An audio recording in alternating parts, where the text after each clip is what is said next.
Sili! Sili po kayo dyan! Bili na po kayo ng sili! Bagong bitas lang po ito! Tamang-tama po sa inyong mga lulutuin! Pwede rin pong sausawan!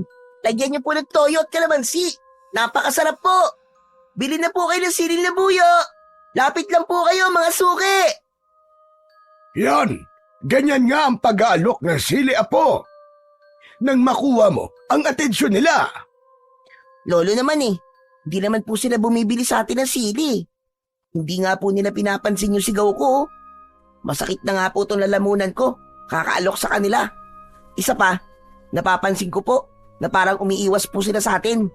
Dati naman po kapag nakikita po nila tayo, nag-uunahan sila sa pagbili sa atin ng sili. Apo, pabayaan mo na sila. Baka naman wala lang silang pambili ng sili, kaya sila lumalayo sa atin. Hala, sige na. Itulak mo na lang ang kariton at sa palengke na lang tayo pumunta. Doon na lang tayo magbebenta ng mga sili. Pero Lolo Jose, kanina pa po ako nagtutulak ng kariton. Magpahinga naman po muna tayo. Pagod na po kasi ako. Jesus Mariosep naman na batang ito. Paano ba naman mauubos itong parinda natin kung palagi na lang tayo magpapahinga? Alam mo naman na nagmamadali tayo, hindi ba? Dahil baka maabutan na naman tayo ni Leo at kunin sa atin itong mga paninda natin. Si Lolo naman isang beses pa lang naman po tayo nagpahingi. Tsaka kalahating araw na po tayo naglalakad, Lo. Pagod na po talaga ako Hindi po ba kayo napapagod sa pagtutulak ng kariton? Aba, syempre naman napapagod din ako. Gusto ko rin naman na magpahinga tayo. Kaya lang, mas kailangan nating magtinda para meron tayong pambili ng ating pagkain. Tama na ang pagrereklamo mo. Tamad lang ang nagpapahinga, apo. Hindi naman po ako nagrereklamo Talagang pagod na po ako sa pagtutulak ng kariton Isa pa, tingnan niyo naman po. Walang bawas ang tinda natin.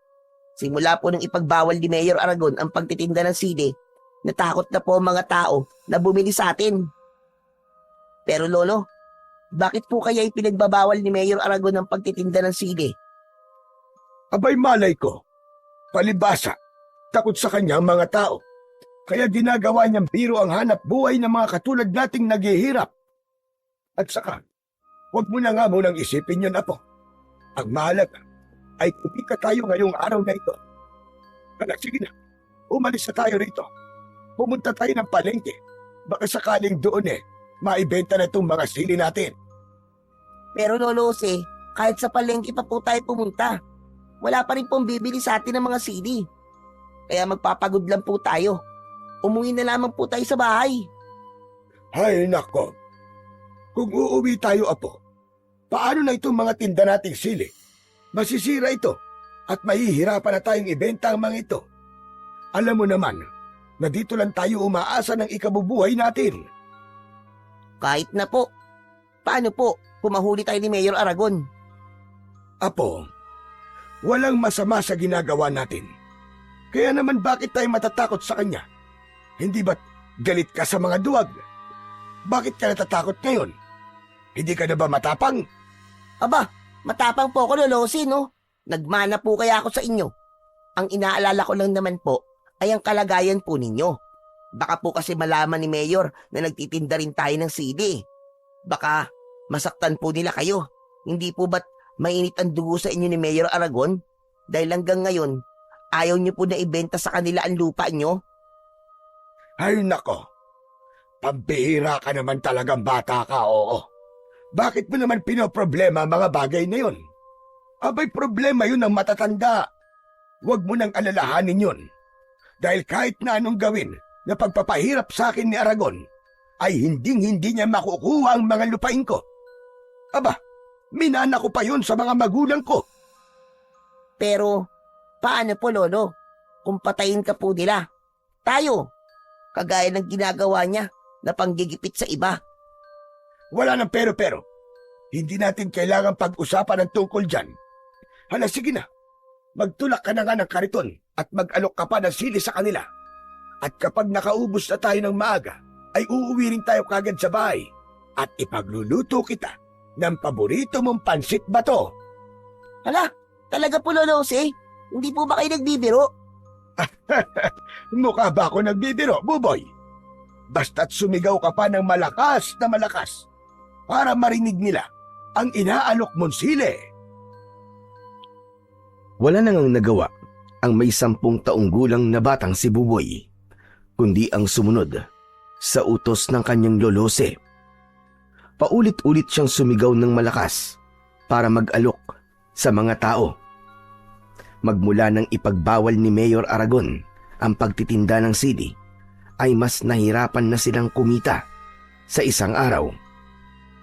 Hinala ni Lolo Jose, ginagawa lang yon ni Mayor Aragon para gipitin siya at mapilitan siyang ipagbili ang kanyang lupang sinasaka. Subalit nanindigan ang matanda na kahit na anong mangyari ay hindi nito ipagbibili ang lupang minana pa niya sa kanyang mga magulang. Lalo na at nalaman niya na pagtatayuan yun ng malaking gusali para sa isang malaking pasugalan. Batas ni Mayor Aragon ang nasusunod para silang mga preso sa loob ng baryo ng Garoma. Walang sino man sa kanila ang nakakaalis ng buhay sa lugar na yon. Buhay rin ang kapalit sa oras na lumabag sila sa utos nito. Maya-maya pa ay biglang tumigil sa pagsigaw si Buboy nang makita ang pangkat ni Leo. Nakangisi ang mga ito na humarang sa tulak niyang kariton. Aba! Talagang matigas ang ulo niyo, Lolose, ah. Hindi ba't nagbaba na kami ng ordinansa na bawal nang magtinda ng sili sa baryo ito? Hindi ba kayo marunong sumunod sa utos, ha? O baka naman gusto niyo pang ipakaladkad ko kayo sa mga tauhan ko at ipakulong sa presinto? Ganun ba ang gusto niyo? Presinto? Presinto ba kamo? Wala nang presinto sa lugar na ito dahil kayo na ang batas dito, hindi ba? Talagang kami ang batas sa baryo ito, tanda. Kaya dapat matuto kang sumunod sa pinapatupad namin batas. Ngayon, kung makikipagmatigasan ka sa amin, hindi kami magdadalawang isip na ipakulong kayo ng apo mo sa kulungan. Kasama ng mga kagaya mo na matitigas din ang ulo. Bakit, Leo? Hindi pa ba sapat ang mga ipinakulong niyo nung nakaraan na araw na walang ibang kasalanan kundi ang magtinda para sa kanilang pamilya? Aba, mahiya naman kayo. Pulis ka pa naman. Wala sa batas ang nagbabawal sa pagtitinda ng sili. O baka naman, kayo ang dapat na makulong dahil sa mga pinaggagawa ninyo. Ang dahil ito, makakahanap din kayo ng katapat. At kapag dumating ang araw na yon, ako mismo magtitirik ng kandila para sa kamatayan ninyo. Abat, matigas ka, tanda. Baka gusto mo masaktan.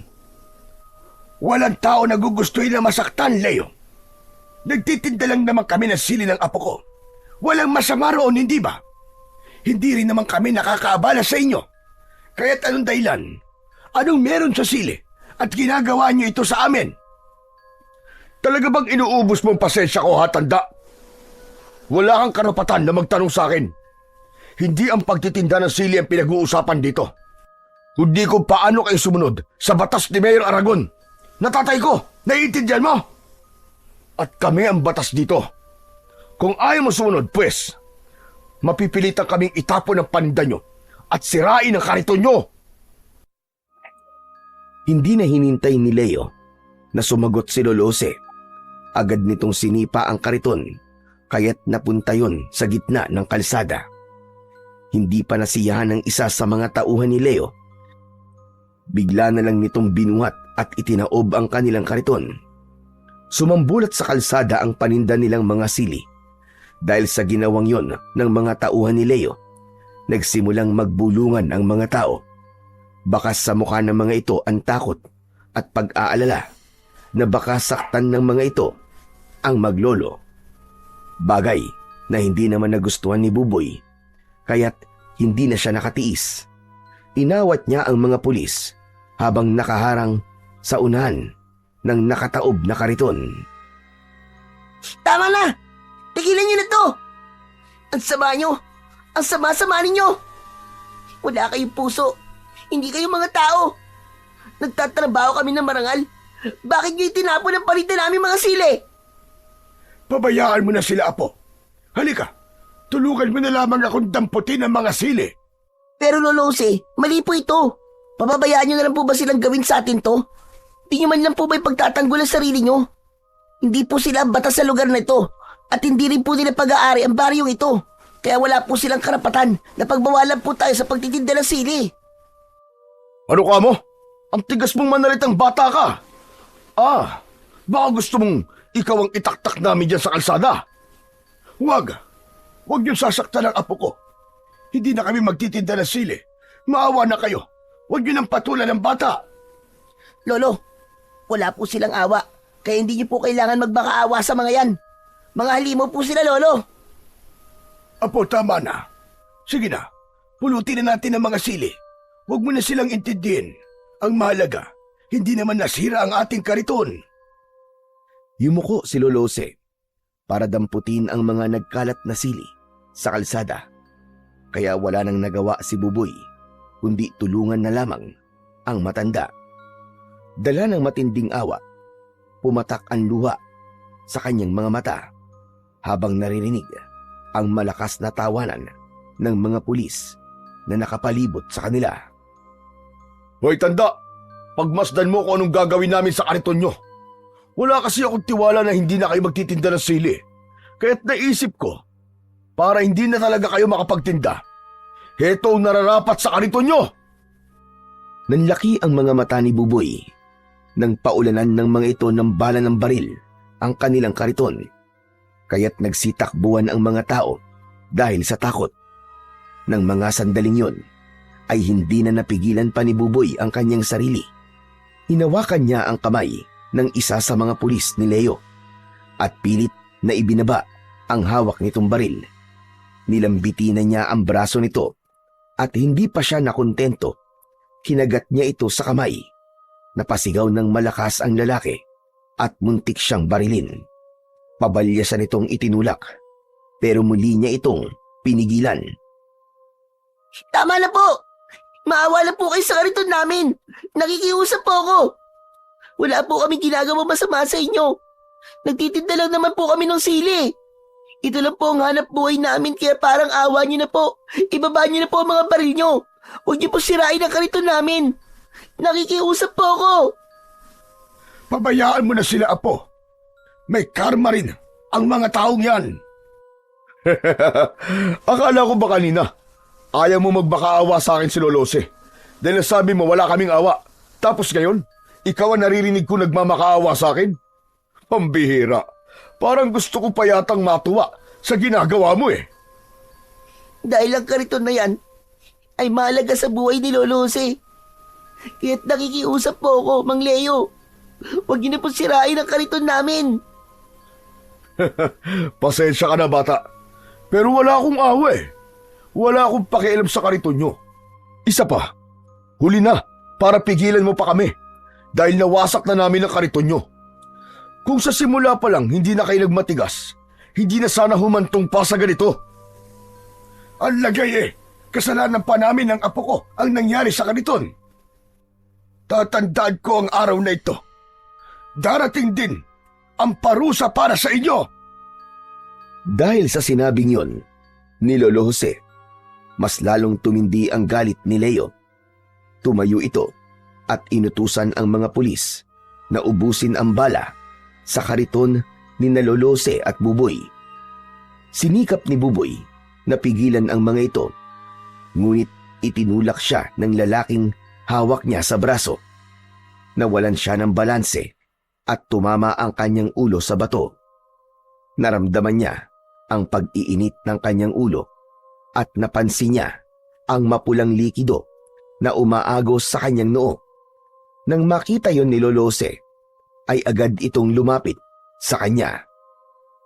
Diyos ko, ang apo ko! Tulungan niyo kami! Ang apo ko! May dugo ang ulo niya! Saklolo! Tulungan niyo kami! Dala ng labis na sakit na nararamdaman ni Buboy, unti-unting nagdilim ang kanyang paningin hanggang sa mawalan siya ng malay. Takot na takot si Lolo Jose nang buhatin si Buboy at dinala sa tabi ng kalsada. Sakto naman ang pagdating ni Kapitan Maro na isa rin namang kaalyado ni Leo. Ano ka ba naman, Kapitan? Bakit ngayon ka lang dumating? Hindi mo ba alam na ang maglolo na yan ay nahuli ko nagtitinda ng sili? Pagsabihan mo mga yan, ha? At baka pati ikaw samain sa akin. Sa susunod na makita ko pa nagtitinda pa sila rito ng sili, alam mo na kung anong mangyayari sa pamilya mo. Naiintindihan mo? Sunod-sunod na napatango si Kapitan Maro at bakas ang takot sa mukha nito. Nang umalis ang mga pulis at si Leo, saka naman nilapitan ni Kapitan Maro si Lolo Jose na halos maiyak sa labis na pag-aalala kay Buboy. Sapo-sapo ng palad ng matanda ang dumudugong ulo ng kanyang apo. Tulungan mo ako, Kapitan Maro. Ang apo ko, dali natin siya sa ospital. Subalit umiling si Kapitan Maro at sinabi nitong sarado ang ospital, pati ang malapit na pagamutan. Siya na lang daw ang gumamot kay Buboy. Ang magagawa lamang daw nito ay ang ihatid sila sa kanilang bahay. Kaya naman, wala nang nagawa si Lolose, kundi ang iwanan ang kanyang paninda at iuwi si Buboy sa kanilang tirahan.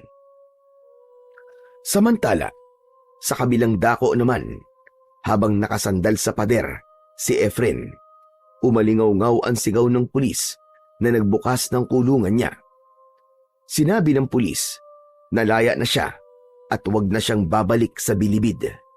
10 taon siyang nakulong sa salang pagpatay sa matanda na si Benito na pinuno ng mga aswang sa kanilang baryo. Isang paratang na hindi naman niya ginawa. Maswerte lang siya at isa siya sa mga nabigyan ng parol para makalaya ng maaga. Isang malalim na buntong hininga ang pinakawalan ni Efren. Dinampot niya ang bag, saka siya lumabas ng kulungan. Walang pamilya na susundo sa kanya dahil nalaman niya na namatay na ang kanyang asawa pagkatapos nitong manganak. Ang huling balita na lamang niya ay nasa pangangalaga ni Lolose, ang kanilang anak. Sumulat ito sa kanya at sinabing lumipat ang mga ito sa baryo ng Garoma, sa lugar mismo ng kanyang asawa na si Marisa.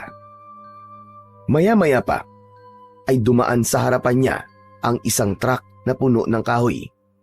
Kinausap niya ang driver at tamang-tama ang biyahe nito ay doon din sa baryo na pupuntahan niya.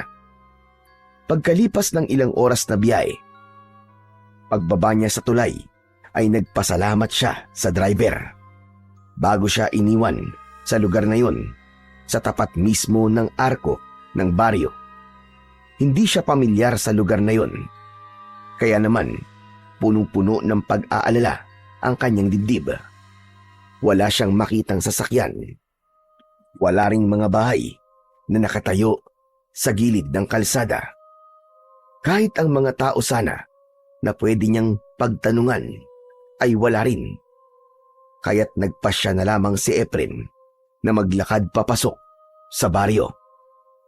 Anak nang, pambihira naman buhay to. Ilang minuto na ako naglalakad pero wala pa rin sasakyan. Kapag nagkataon, dito pa yata ako matutulog sa kalsada. Ano ba kasing klaseng lugar ito? Saglit na napahinto sa paglalakad si Efren dahil sa wakas ay may nakita na siyang mga tao. Ngunit abala ang mga ito sa pagtingin sa lalaking nakahiga sa lupa. Nagmamadali si Efren na lumapit sa mga ito. Magtatanong sana siya nang mapansin ang lalaking dilat ang mga mata. Nakaluwa ang lamang loob at halos maputol ang leeg sa hibla ng mga buhok na nakapulupot dito. Natitiyak niyang aswang ang pumatay sa lalaki. Diyos ko, hanggang dito ba naman? Meron pa ring mga aswang? Hinahabol yata ako ng mga aswang. Kailangan mahanap ko kagad ang anak ko. at iaalis ko siya sa lugar na ito. Nagsimula si Efren na magtanong sa mga tao. Subalit lahat ng lapitan niya ay umiiwas at hindi nakikipag-usap sa kanya. Wala siyang natanggap na impormasyon na makapagtuturo sa bahay ni Lolose. Pinili na lamang niya na umalis sa lugar na yon at ipagpatuloy ang kanyang paglalakad. Hanggang sa madaanan niya ang isang lalaking pilay at isang magandang babae na may dala na labahin. Nilapitan niya ang mga ito at nagtanong, Sandali lang miss. Pwede ba magtanong? Ito ba talaga ang baryo ng Garoma? Pasensya na. Hindi kasi ako taga rito eh. Tama ba tong lugar na napuntahan ko? Tsaka, baka naman may kilala kayong Lolose. Tumango ang babae bilang tugon sa tanong ni Efren. Nagulat siya dahil pipi ang babae. Kaya ang sumagot sa kanyang tanong ay ang lalaking pilay na kasama nito. Ayon sa lalaki, ay kilala nito si Lolose at tama ang lugar na pinuntahan niya. Subalit sinabi rin nito na kung maaari ay bumalik na lang daw siya sa lugar kung saan siya nanggaling dahil hindi na raw ligtas ang baryo para sa mga katulad niya na dayuhan. Pero taga rito po ang asawa ko eh. Namatay na siya. Pero nandito ho ang anak ko at inaalagaan po ni Lolose. Baka naman po alam niyo kung saan siya nakatira. Wala po kasi akong ibang mapupuntahan eh. Sila na lang po ang pamilya ko. Nagkatinginan ang dalawa at tumango bilang tugon. Nakilala nga ng mga ito si Lolose. Itinuro ng dalawa ang direksyon kung saan siya pupunta. Basta ang natandaan niya ay malapit raw sa simbahan ng Garoma, ang bahay ng matanda. Pagkatapos na magpasalamat ni Efren, ay nagsimula na siyang maglakad at iniwan ang dalawa. Kaya lang, hindi pa man siya nakakalayo sa mga ito, ay narinig na niya ang sigaw ng mga taong nakausap niya kanina. Kasunod ng malakas na tawanan ng mga lalaki at ingay ng tunog ng makina ng sasakyan. Napalingon siya sa gawi ng mga ito at nakita ang isang lalaki na nakaharang sa dalawa. Sandali lang, nene. Nagmamagandang loob lang naman ako sa'yo. Sige na naman. Pumayag ka nang ihatid kita sa bahay niyo. Pero ang gusto ko, ikaw lang ha. Iwan na natin ang pilantod mong ama.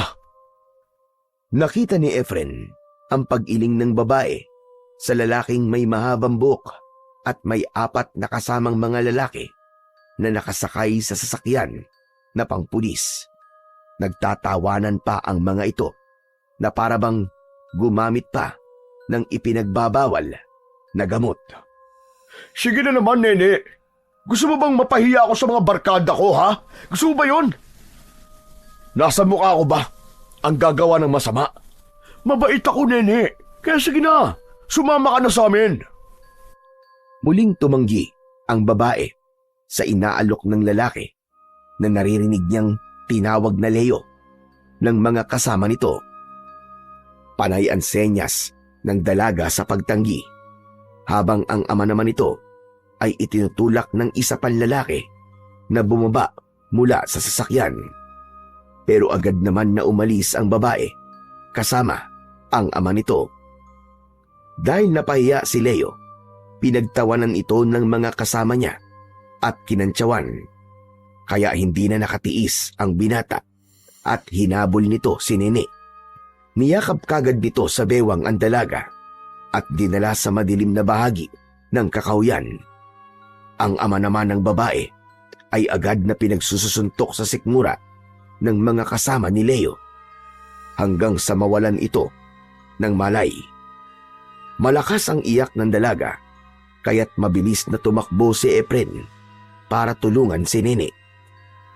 Nadatnan niya na pinagtutulungan ng mga lalaki na pagsamantalahan ang dalaga na kahit sa kabila ng kapansanan nito ay sinikap pa rin itong manlaban at magpumiglas. Ano ka ba? Huwag ka nang pumalag. Mabilis lang to.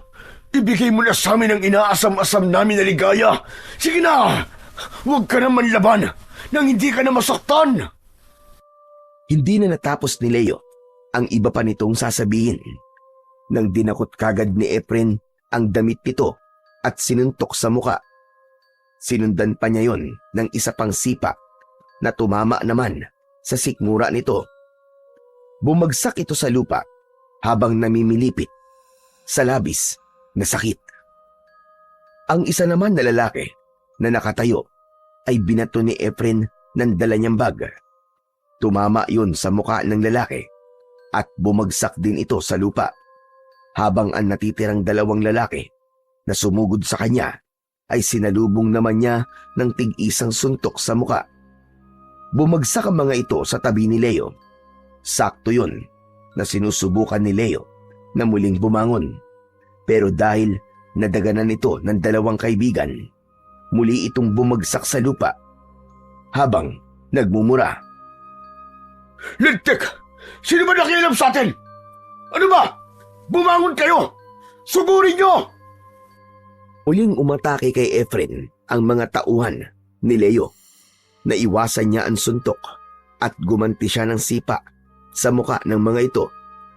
Sa muling pagbagsak ng dalawa sa lupa, sumugod si Leo sa kanyang kinaroroonan. Pero sinalubong niya ito ng isang suntok sa muka at isang sipa na tumama naman sa dibdib nito. Muli itong bumagsak sa lupa nang makita niya na hindi agad makakabangon ang mga ito. Sa kanya binalingan ang dalaga na umiiyak habang nakahiga sa damuhan.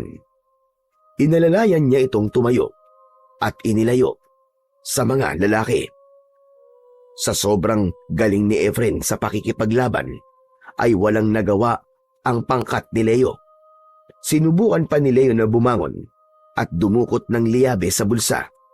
Pero wala itong nagawa sa bilis ng paa ni Efren. Halos pasadsad sa lupa na muling bumagsak si Leo. Umalsik ang liyabe nito at hindi kagad nakabangon. Huhugot sana ito ng baril pero maagang nasipa ni Efren ang kamay nito. Naagaw niya yon at itinutok sa muka ni Leo. Sige, subukan mo. Isang maling kilos mo lang. Sambulat ang ulo mong hayop ka. Nakita ni Efren na dahan-dahan na rin na bumubunot ng baril ang mga kaibigan nito. Pero agad na nagpaputok ng baril si Efren. Tumama yun sa lupa sa pagitan ng hita ng isang lalaki. Kaya nahinto ang pagtatangka nitong lumaban. Isang pagkakamali nyo lang. Katapusan na maliligayang araw nyo, mga jablong buwang. Tignan ko lang kung magamit nyo pa yung mga kargada nyo kapag sinubukan nyo pang gumalaw. Sige, subukan nyo! Dahil sa bantang yun ni Efren, bumakas ang takot sa mukha ni Leo na natututukan niya ng baril sa mukha. Anak ng tutsa, oh! Ibaba nyo mga baril nyo! Kung ayaw nyong butasin ko ng bala ang mukha ng lalaking to, sige na, ibaba nyo na! Madali akong mangawit at nervyoso ko. Baka mamaya bigla akong makalabit to. Bricks! Roy! Mga lintik kayo! Ibaba nyo na ang mga baril nyo! Ano ba? Bilisan nyo! Baka mamaya biglang kalabitin ito ang gatilyo eh! Sakalang ibinaba ng mga lalaki ang hawak na baril at inihagis yun sa paanan ni Efren. Dinampot niya ang mga yon at matapang na hinarap ang mga ito. Hala, sige! Hubad! Maghubad kayo! Teka, sandali lang! Bakit po kami pinag-uubad? Ano ba pinabalak mo sa amin? Sinunod namin ang gusto mo ah! Huwag ka na magtanong! Basta maghubad kayo! Hubad! Sigurado ka ba sa sinasabi mo, Brad? Baka hindi mo nakikilala kung sino binabangga mo. Wala akong pakialam kung sino ka pa. Basta maghubad ka. Kung ayaw mong pasabugin ko ang bao ng ulo mo, tsaka yung ulo mo sa baba, Ano? Bilis! Hubad! Wala nang nagawa sina Leo, kundi ang sumunod sa utos ni Efren. Isa-isang hinubad ng mga ito ang kani-kanilang mga damit. Pagkatapos ay gumawa ng bag si Efren na yari sa dahon ng lipa. Isang uri iyon ng dahon na makati kapag napapadikit sa balat. Nang matapos siya sa kanyang ginagawa, ay iginapos niya sa baging ang kamay ng mga ito. Saka itinali sa sasakyan at dinala sa istasyon ng mga pulis. Nang tumigil sila sa tapat ng presinto, galit na nagbanta si Leo. Hayop ka! Pagsisisihan mo ginawa mong ito. Gagawin kong impyerno ang buhay mo! Matagal ng impyerno ang buhay ko. Hindi ako natatakot sa banta mo. Matagal na akong takot. Kaya sige, lakad! Isuko niyo ang mga sarili niyo at aminin niyo ang ginawa niyo kay Nene. Mapapahiya ka lang. Walang mangyayari sa pagdala mo sa amin dito. Kaya't simulan mo ng magdasal. Dahil ito na ang magiging katapusan mo. Saad ni Leo habang namimilipit ito sa labis na kati. Napansin din ni Efren na namumula ang balat nito dahil sa mga pantal sa katawan. Maya-maya pa ay lumapit si Efren sa mga pulis na sumalubong sa kanila. Chief, magandang hapon po sa inyo. Nandyan po ba ang hepe nyo? Sumagot ang isang pulis na hindi naka-uniforme, ngunit may baril at tsapa sa bewang. Sinabi nitong nasa loob ng presinto. Sinamahan sila nito sa loob kasama si Nene at nadatnan niya ang lalaking nakaupo sa lamesa. May hawak itong papel habang seryosong nakatingin doon. Narinig niya na binanggit nito ang lupa ng mga taong hindi pa rin umaalis sa lupang pag-aari nito. Biglang natigil ito sa pagbabasa nang tumingin sa gawi ni Efren. Oh, ano yon? Anong kailangan nyo? May mga nahuli po akong mga lalaki. Muntik pong pagsamantalaan si Nene. Balak po sana niya magreklamo. Gusto niya po na makausap si Hepe. Ako ang hepe dito. At ako rin ang mayor ng baryong ito. Ano ba sadya mo sa akin? Dala ko po ang mga lalaking muntik na magsamantala sa dalagang to. Ang kanya namang ama ay nasa sasakyan at wala pa ring malay hanggang ngayon dahil binugbog po ng mga lalaking yon. Tumayo ang lalaki na nakilala niya sa pangalan na Mayor Aragon. Sa unang pagkikita pa lang nila ay naramdaman niya ang kakaibang bigat sa presensya nito. Kaya mas tinatagan niya ang kanyang loob at sinalubong ang matalim nitong tingin. Ang inaalala lang niya ay ang dalagang kanina pang takot na takot at gusto nang umalis. Para bang ayaw nitong magreklamo sa mga lalaking muntik nang manggahasa sa kanya. Lalo na nang biglang nagsalita si Mayor Aragon. Madali naman akong kausap eh. Lalo na sa mga inargabiyado ng anak kong si Leo. Kaya pala malakas ang loob ni Leo eh. Dahil mayor palang tatay niya. Hindi ang pagiging tatay at mayor ko ang pinag-uusapan dito, kundi ang reklamo ng dalagang dinala mo rito. Sa tingin ko, hindi ka taga rito, kaya hindi ka natatakot sa akin. Bakit naman ako matatakot sa inyo? Wala naman akong ginagawang masama. Dapat pa nga po ay magpasalamat ka dahil may pumigil sa anak mo na magkasala. Hindi mo yata ako naiintindihan eh. Anak ko si Leo at dito sa baryong ito, batas ko ang nasusunod. Kaya hindi ko kailangan magpasalamat sa'yo dahil anak ko mismo ang pinag-uusapan natin dito. Kung gusto mo, tatanungin ko yung babaeng muntik pansamantala ng anak ko. Kukunan ko kayo ng statement para legal ang gagawin yung demanda. Ikaw naman, Iya. Ano ba talaga nangyari sa'yo, ha? Mukhang tinatakot nyo naman si Nene eh. Hindi nyo ba alam na pipi siya? At wala siyang kakayang magpaliwanag sa inyo? Wala akong pakialam kung pipi siya o ano ang kapansanan niya. Isang iling at tangulang ang isasagot niya sa mga tanong ko. Kaya iha, sumagot ka. Tinatanong kita, ano ba talagang gusto mong ireklamo sa anak mo, ha? Dahil sa malakas na boses ni Mayor Aragon, ay napatakbo sa labas ng presinto si Nene. Wala nang nagawa si Efren, kundi ang tumayo at pigilan ito. Ngunit natutukan na siya kagad ng baril ni Mayor Aragon. Hoy lalaki, subukan mo lang nahabulin ang babae na yon at papuputukan ko ng baril ang ulo mo. Ang tangkasa ng paghabol ni Efren sa dalaga ay natigil at napalingon sa gawi ni Mayor Aragon. Lumapit ito sa kanya at sinuntok siya sa muka. Sabay tutok din ng baril sa kanyang noo. Wala naman palang gustong ireklamo ang dalagang yun eh. Pinipilit mo. Alam mo ba kung sino ang gusto mong ipakulong sa akin? Ha? Siya ang kaisa-isa kong anak. Kaya lahat ng mga taong mananakit sa kanya, pinapatay ko. Gusto kong itatak sa isip mo na walang makakatalo sa akin, lalo na sa batas na ipinapatupad ko. Nagkakaintindihan ba tayo? May katapusan din ang pagiging mayor mo. Matapang ka lang dahil nasa posisyon ka at may hawak ang baril. Pero isinusumpa ko na magbabayad kayo sa lahat ng kasamaan ninyo. Huwag kang masyadong matapang dahil nandito ka sa teritoryo ko. Wala kang lugar dito, kaya mabuti pa, umalis ka na sa baryong ito. Mayor, kung saan ako nakatayo, yun ang teritoryo ko. Ano ka mo? Matigas ka, ha? Kung ganun, ako mismo magpapatapon sa'yo sa labas ng baryong ito.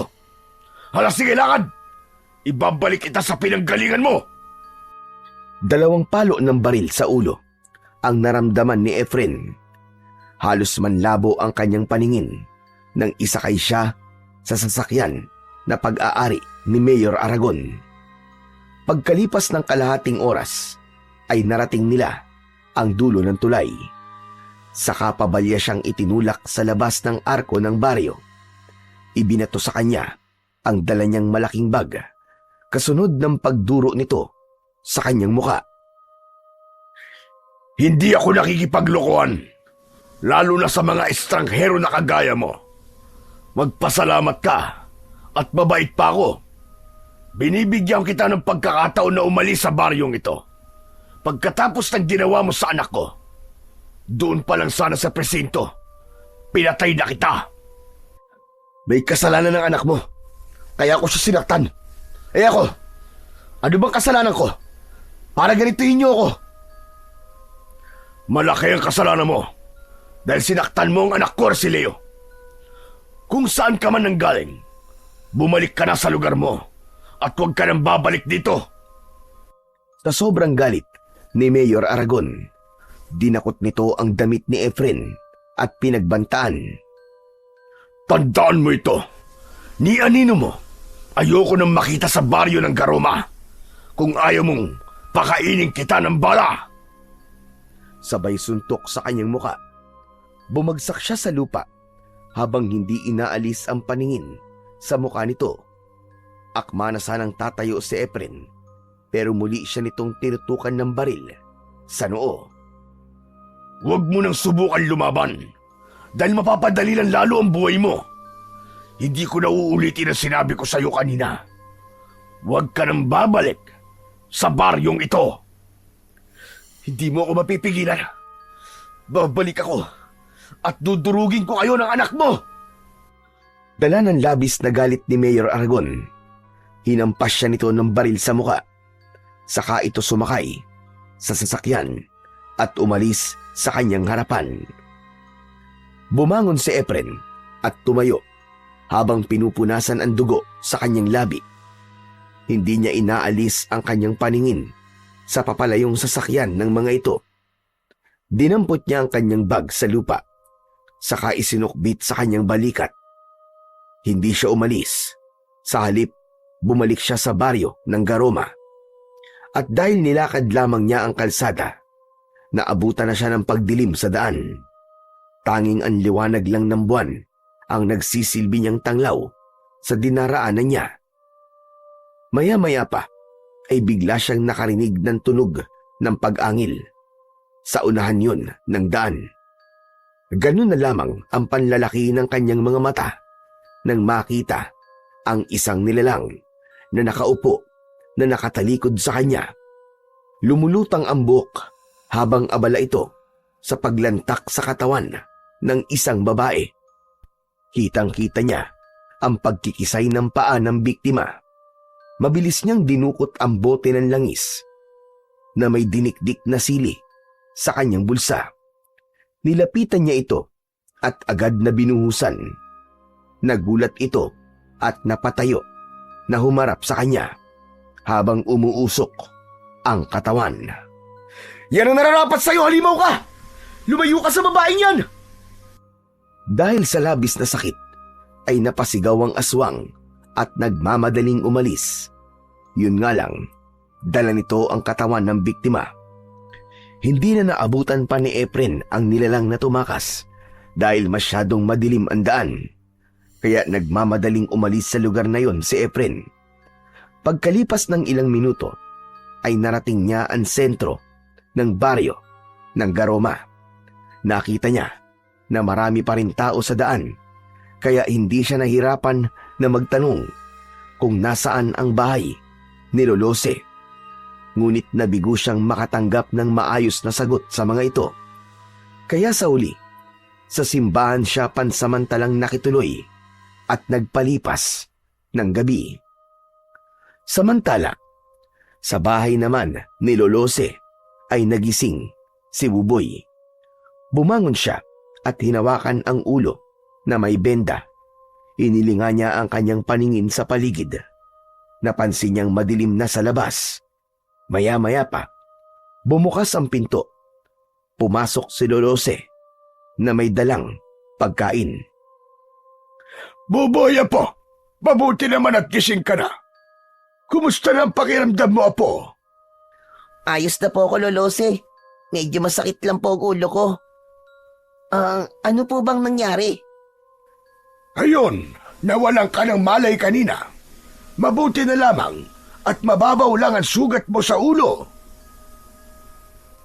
Pasensya na po kayo, Lolose, ha? Oh, bakit ka naman humihingi ng pasensya? Kasi po, hindi ko kayo naipagtanggol kanina eh.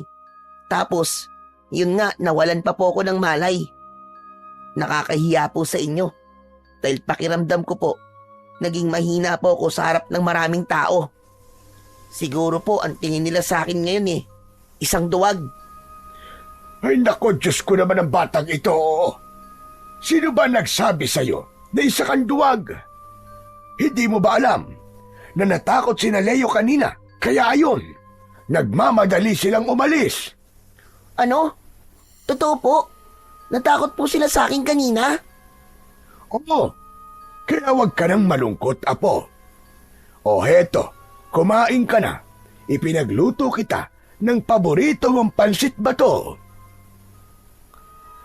Biglang nawala ang mga alalahanin sa isip ni Buboy nang makita ang umuusok na pansit, habang si Lolo Jose naman ay tahimik na nakatingin sa bata. Pagkalipas ng ilang sandali ay biglang narinig ng matanda ang boses ng lalaki na nagtatawag sa labas. Nagpaalam sa kanya si Lolose at hinarap nito ang tao sa labas. Mula sa loob ng silid ni Buboy ay dinig niya ang pinag-uusapan ng mga ito. Naghatid ito ng masamang balita na pinatay raw ang mag-asawang abogado. Natagpuan daw ang lalaki sa gilid ng kalsada. Wakwak ang tiyan, nagkalat ang laman loob sa paligid at nasasakal ng mahabang buhok sa leeg. Habang ang babae naman ay hindi pa raw natatagpuan dahil sa dugo na nagkalat sa lupa. Kaya naman natitiyak na raw ng mga tao na patay na rin ito. Napakuyom ang kamay ni Buboy nang marinig ang sinabi ng lalaki kay Lolose at bumakas ang galit sa kanyang muka. Madalas nang napapabalita ang sunod-sunod na pag-atake ng mga aswang sa kanilang baryo. Hinala ng lahat ng mga tao na kagagawan daw yun ni Mayor Aragon na may alagang mga aswang para patayin ang lahat ng kumakalaban dito. Dahil doon, hindi na napigilan ng matanda ang labis na galit. Mga demonyo! Demonyo talaga! Talagang sagad na sa buto kasamaan ng hayop na mayor na yan. Tipunin mo mga kasama natin bukas. Kailangan na natin pagplanuhan ng maigi ang pagpapatalsik sa alkalde na yan. Bago pa nila tayo maubos, kailangan mapatay na rin natin ang mga alagad niyang aswang. Narinig ni Buboy ang pagtugon ng lalaking kausap ni Lolose. Nagpaalam na ito sa matanda, kasunod ng yabag ng paa, papalapit sa kanyang kwarto. Maya-maya pa ay pumasok ito sa loob. Wala na nag-iisang tagapagtanggol natin, Apo. Pinatay na kagabi ng mga aswang. Diyos ko, nag-aalala ko na baka isang araw ako naman ang guluhin ng mga aswang na yun. Ipagbili ko na lang kaya ang lupain ko, Apo. Wag po, Lolosi. Ito na lang po natitirang alaala nyo sa mga magulang nyo, di po ba? Ipaglaban nyo po ang karapatan nyo. Wag po kayo matakot sa kanila. Hindi naman ako natatakot sa kanila. Nag-aalala lang ako sa kaligtasan mo. Wag nyo po akong alalahanin. Naniniwala po ako na walang mangyayaring masama sa akin, Lolo. Kaya po natin to. Ang pagpupulong nyo bukas at hanggat kaya nyo pong lumaban, lumaban po kayo. Isang malalim na buntong hininga ang pinakawalan ni Lolose, sabay sulyap sa isang tungkod na may talim sa dulo. Nakasabit yun sa dingding, nagawa sa sawali. Matagal nang nakikita ni Buboy ang tungkod na yun sa dingding, katabi ng lumang salakot na gawa sa abaka. Hindi niya alam kung bakit sa tuwing nag-aalala si Lolose ay madalas niya itong nakikitang nakatingin sa sandatang yon. Lolose, sa inyo po ba ang tungkod na may talim po sa dulo? Hindi sa akin ang tungkod na yan, Apo. Pag-aari yan ng isang dating manunugis ng mga aswang na iniligtas ko sa kamatayan. Alam mo bang, mahusay rin siyang magtanim at magtinda ng sili. Magaling din siyang makipag-usap sa mga tao. Sayang lang at nakulong siya. Kung nandito lang sana siya, may makakatapat na ang mga aswang at si Aragon. Kung ganun po, matapang po pala ang manunugis na yun, Lolose. Bakit naman po siya nakulong? Ano pong kasalanan niya? Inako niya ang kasalanan ng iba. Siya ang naabutan ng mga pulis. Bumalik kasi sa dating anyo ang aswang na yon. Kaya inakala ng mga pulis na tao ang pinatay ng manunugis. Kung ganun po, nakakulong pa rin po siya hanggang ngayon. Tama ka, Apo. Ay nako, huwag na nga natin pag-usapan ang tungkol sa kanya. Nalulungkot kasi ako kapag naaalala siya. O siya, sige na. Matulog ka na at maaga pa tayong pupunta sa simbahan bukas. Mag-aalay tayo ng dasal sa 10 taon na pagkamatay ng nanay mo. Hala, muntik ko na po makalimutan. Kaya nga, magpahinga ka na at matutulog na rin ako. Napapailing na umalis si Lolose sa loob ng kanyang silid. Isinara nito ang pinto, saka nagpahinga sa kwarto nito. Habang si Buboy naman ay muling nahiga at ipinikit ang mga mata hanggang siya ay makatulog. Kinabukasan ay maagang nagising ang maglolo. Umalis sila at tinahak ang daan papunta sa simbahan. Samantala, sa simbahan naman ay nagising si Efren nang marinig niya ang pagsisimula ng misa. Nasa ilalim siya ng bangko sa likod ng altar, kaya hindi siya napansin ng mga tao doon. Inayos niya ang kanyang sarili at bumangon. Pagkatapos ay lumapit sa mga nakaupong mga tao at nakinig sa sermon ng pari. Inilinga niya ang kanyang paningin at bigla niyang nakita si Mayor Aragon kasama ang anak nito na si Leo. Nakaupo ang mga yon sa likod na bahagi ng simbahan, nakayuko na parabang mga banal. Nakuyom niya ang kanyang kamao at maingat na lumabas ng simbahan. Humantong siya sa tirikan ng kandila kung saan ay nakita niyang may isang bata at matandang lalaki na nakatayong patalikod sa kanya. Nakayuko ang ulo ng mga ito habang nakaharap sa nakasinding kandila. Biglang sumagi sa isip ni Efren na yun ng araw ng kamatayan ni Marisa, kaya naisip niya na ipagtirik ng kandila ang asawa. Ale, pabili nga po ng kandila, isa lang ho. Ito po ang bayad ko. Ibinigay sa kanya ng babae ang kandila at tumabi siya sa dalawang nakatayo. Balak niya rin na magtanong sa mga ito tungkol kay Lolose, kaya pagkatapos niyang sindihan ang kandila ay humarap siya sa mga ito. Tatang, pwede po ba magtanong? May kilala po ba kayong Lolose ang pangalan? Napaawang ang bibig ni Lolose nang matitigan nito ang lalaki. Bumundol ang kaba sa kanyang dibdib. Hindi siya maaaring magkamali. Si Efren ang nasa harapan niya. Si Efren naman ay agad na nakilala ang matanda. Ang reaksyon nila ay napansin ng batang si Buboy. Sa tingin niya ay matagal nang magkakilala ang dalawa. Efren? Aba, Efren, ikaw na ba yan? Opo, ako po si Efren. Kahapon ko pa po kayo hinahanap, Lolose. Teka, Lolose. Sino po siya? Kilala niyo po ba siya? Dati ko siyang kaibigan, Buboy. Halika, Efren. Sa bahay na tayo mag-usap. Naunang maglakad ang matanda, habang sina Buboy at Efren naman ay matagal na nagkatitigan. Parang may kung anong lungkot ang nakita ni Buboy sa mga mata ng lalaking kaharap. Nangingilid ang luha nito habang titig na titig sa kanyang muka. Saka lang niya naalala na habulin si Lolose at iniwan ang lalaking kaharap.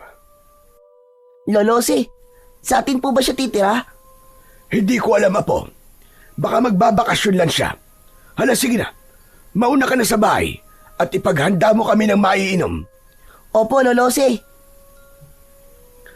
Bago tuluyang umalis, ay sinulyapan muna ni Buboy ang lalaking walang imik na nakasunod sa kanila.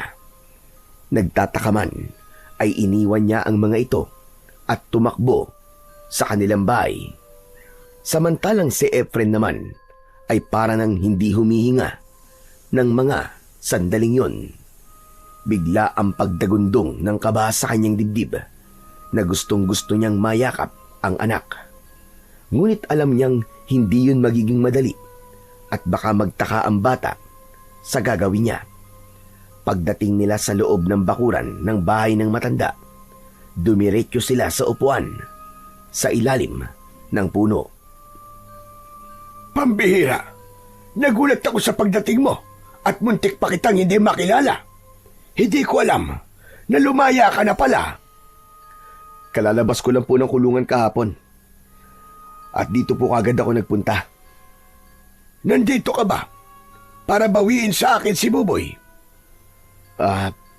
Opo. Sana po. Hindi na ako magpapaligoy-ligoy pa. Napamahal na sa akin si Buboy. At hindi ko alam kung paano ko ipagtatapat sa kanya ang tungkol sa iyo. Alam ko naman po yun. Pero sa tingin ko po, ay kailangan ko na pong ilayo ang anak ko sa lugar na to.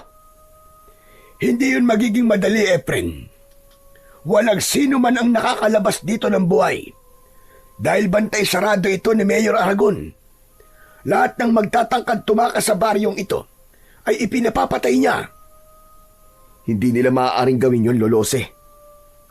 Subalit, yun na ang patakaran dito, Efren. Kaya hindi nagawang umalis ni Marisa sa lugar na ito. Ang asawa ko po. Paano po pala siya namatay? Natagpuan namin siya sa loob ng bahay niya na wala ng buhay. Mabuti na lang at ang mga oras na yon ay dinala ko si Buboy sa albularyo dahil nagkasakit ito. Kaya hindi siya nadamay. Pero batay sa itsura ng katawan ni Marisa, marahil ay isang aswang nakubot ang pumatay sa kanya dahil sa mahabang hibla ng buhok na nakapulupot sa kanyang leg.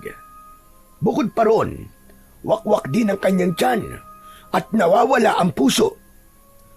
Mga hayop talaga sila. Pagbabayarin ko ang aswang na pumatay kay Marisa.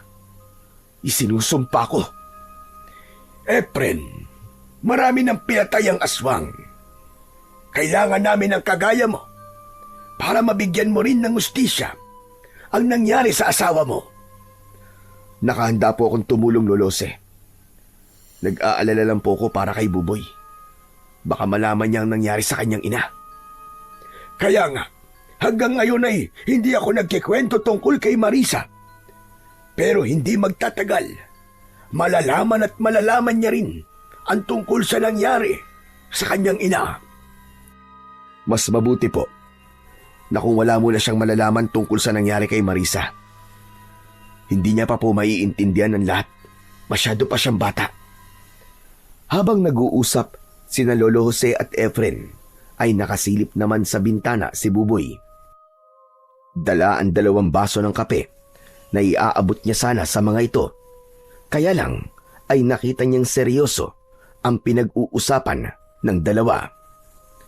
Hindi kaya siya ang kaibigan ni Lolo Jose? Siya kaya ang nagmamay-ari ng tungkod na may talim sa dulo?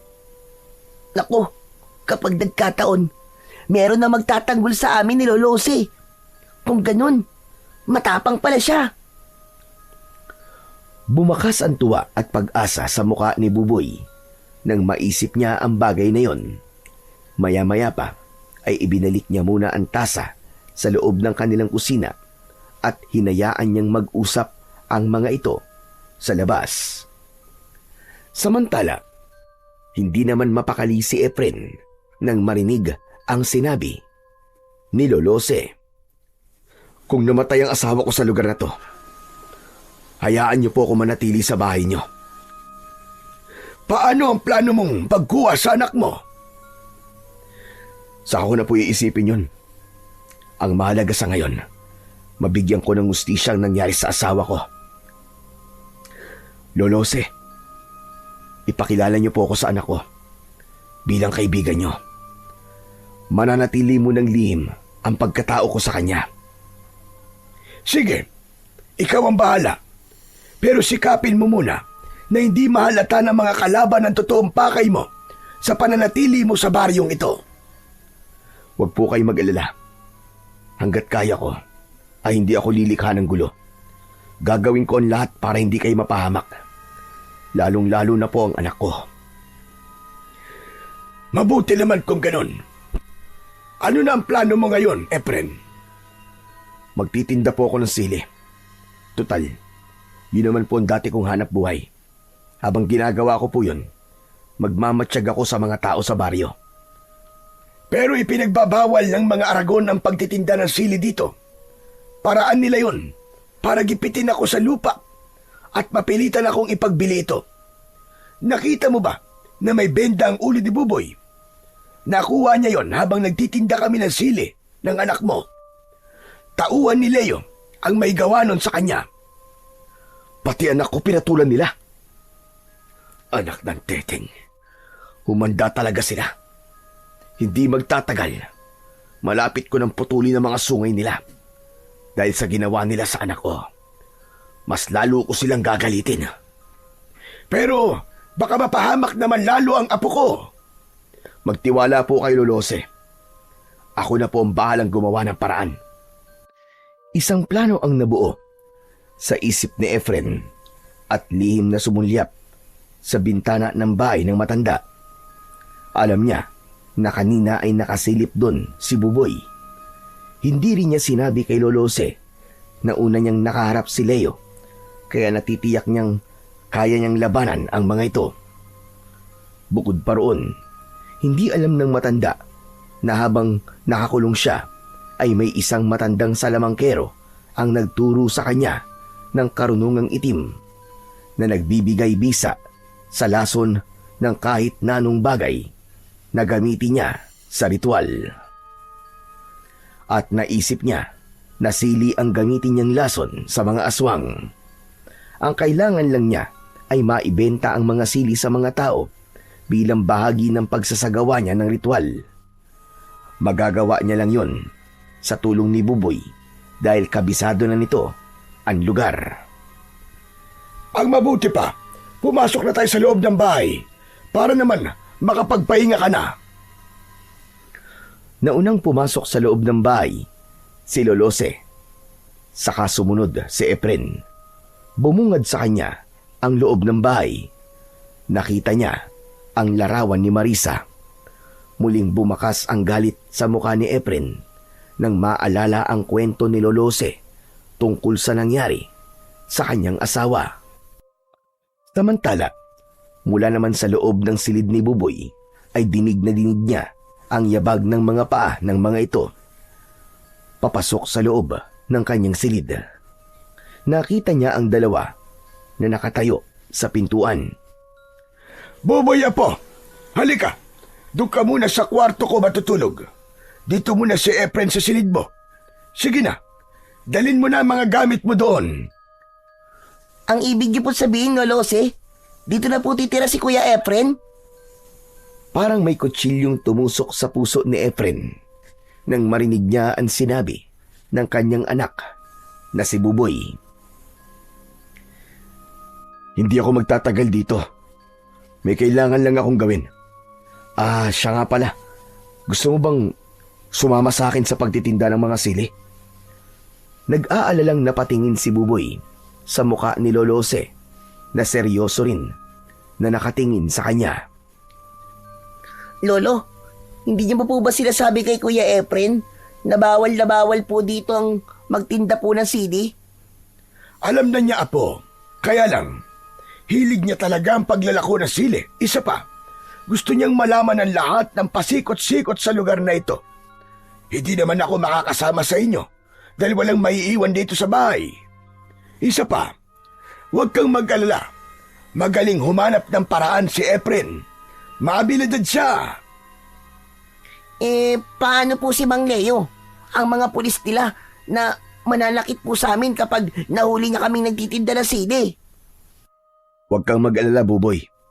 Sisiguraduhin ko na ligtas ka at hindi ka mapapahamak. Ayos ba yun? Sige po. Sasama po ako sa inyo. Dala ng tuwa ay yumakap si Buboy sa bewang ni Efren. Nagkaroon tuloy siya ng pagkakataon para mayakap ng mahigpit ang kanyang anak. Malungkot naman na lumabas si Lolose. Hinayaan itong mapagsolo ang mag-ama. Sige po, Lolo Efren. Magpahinga na po muna kayo. Para po mamaya, magtitinda na po tayo ng sili. Kaya lang, nasira po ang kariton namin eh. Sinira po ng mga walang niyang pulis ni Mang Leo. Ako na ang bahala sa kariton. Marunong naman akong gumawa nun eh. Nang matapos mag-usap ang dalawa, saka lang umalis si Buboy. Naiwan si Efren sa loob ng kwarto ng anak.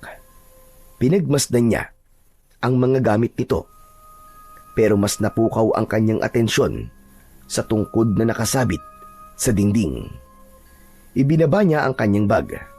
Sa kanilapitan ang tungkod. Hinawakan niya yon, kaya hindi niya namalayan na nasa likod na pala niya si Lolose.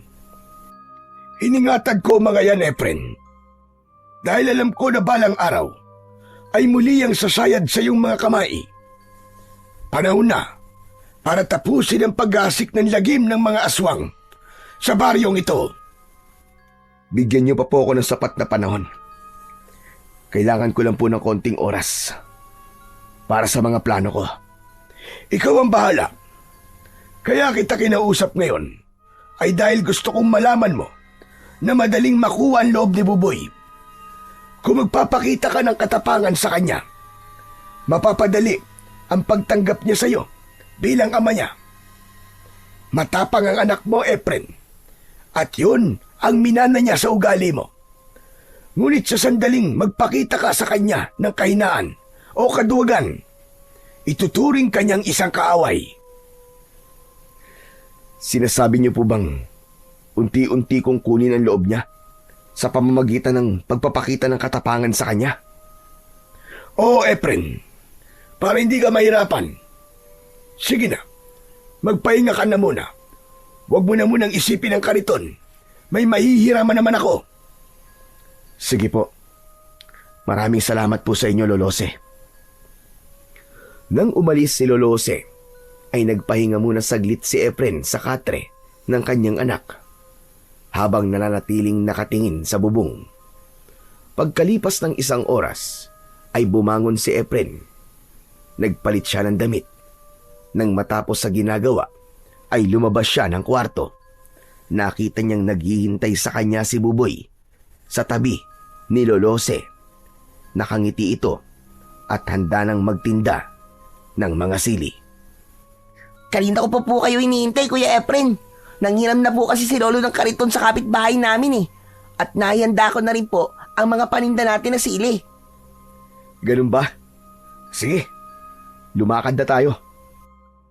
Mabuti pa nga. At kanina pa akong kinukulit ni Buboy na puntahan ka na sa silid mo. Tama-tama lang ang oras na ito para maglako ng mga sili. Basta't kapag natalaw nyo ang pangkat ni Leo, umiwas na muna kayo para wala ng gulo. Lolo, ngayon pa po ba kami iiwas? Kasama ko na po ang tao magtatanggol sa atin. Oh, panis sila kay Kuya Efren ko. Lagot sila ngayon. Tama na yan, Buboy. Huwag ka masyadong magmalaki sa kanila. Alalahanin mo na armado si Leo. Bago lang dito si Efren, kaya ikaw ang bahalang sumama sa kanya. Huwag na po kayo mag-alala masyado, Lolose. Kaya ko naman pong pangalagaan si Buboy. Oo, narinig niyo po yun, Lolose. Ang astig po, di ba? Ipagmamalaki ko po siya sa mga kaibigan kong nang-aasar sa akin. Tama na nga yan, Apo. Alalahanin mo na hindi taga rito ang Kuya Efren mo. Hindi siya kilala ng mga tao. Baka mapagkamalan pa siyang espiya ni Mayor Aragon. Mas lalo tayong magkakaproblema. Kaya't sige na, umalis na kayo para makabalik din kayo na maaga. Sige po, aalis na po kami, Lolose. Naunang lumabas si Buboy. Saka sumunod si Efren. Nakita nila kagad ang kariton na may kalumaan na at sa loob ay nakalagay ang 3 basket ng sili. Saka magkakasabay nilang itinulak ang kariton. Sa unahan pa lang ng daan ay pinagtitinginan na sila ng mga tao. Nagtataka si Efren kung bakit gano'n na lang ang pag-iwas sa kanila ng mga tao. Pasensya na po kayo, Kuya Efren, ha. Hindi ko pala nasabi sa inyo na takot po ang mga tao na bumili ng sili. Ayaw po kasi nilang lumabag sa batas po ni Mayor Aragon. Hindi maaari. Kailangan mapilitan sila na bumili sa atin ng sili. Kahit 5 tao lang na magbibigay ng barya kapalit ng sili. Bakit po natin sila pipilitin, Kuya Efren? Ano po bang gagawin niyo po sa barya? Sa ako na lang sasagutin ang mga tanong mo, Buboy. Sa ngayon, magtiwala ka lang sa akin. Sige na, maglako na tayo ng sili. Alokin mo silang lahat. Agad naman na sumunod sa utos ni Efren si Buboy. Kaya umalingaw-ngaw ang malakas nitong sigaw. Sili! Sili po kayo dyan! Bili na po kayo ng sili, bagong pitas lang po! Mga suke, bili na po kayo! Paulit-ulit na sumigaw si Buboy, ngunit patuloy rin na lumalayo ang mga tao sa kanila. Habang si Efren naman ay lihim na pinag-aaralan ang kilos ng mga tao. Walang bakas ng pagkahawa ng mga aswang sa mga ito. Maya-maya pa, si Efren naman ang nag-alok ng sili sa mga tao. Ale, bili na po kayo ng sili. Kahit magkano po, ibibigay ko po sa inyo ang lahat ng to. Akma na sanang tatalikod ang ale kay Efren, pero hinawakan niya ang kamay nito at iniabot ang 1 dakot na sili. Kaya wala nang nagawa ito, kundi ang magbayad. Nakita rin ni Efren ang babaeng pipi na si Nene. Nang magtama ang kanilang paningin, ay nahihiyang nagtago ito sa likod ng ama. Nilapitan niya ang mga ito. Nene, huwag ka na matakot. Hindi naman ako galit sa ginawa mo eh. Naiintindihan ko kung bakit natakot ka. Huwag mo lang isipin ang mga nangyari. At teka, siya nga pala. Nahanap ko na pala si Lolo Jose. Salamat sa inyo ni Mang Pidring ha. Dahil sa sinabing yun ni Efren, bumili ang mga ito ng sili sa kanila. Mabilisan ang kanilang ginawang pagpapalitan. Kaya ang mga nakakitang tao ay mabilis din na lumapit sa kanila at bumili rin ng mga sili. Makakatulong po sa inyo mga sili. Kung totoo pong may aswang na kubot sa lugar na to, malakas na pangontra ang sili sa kanila.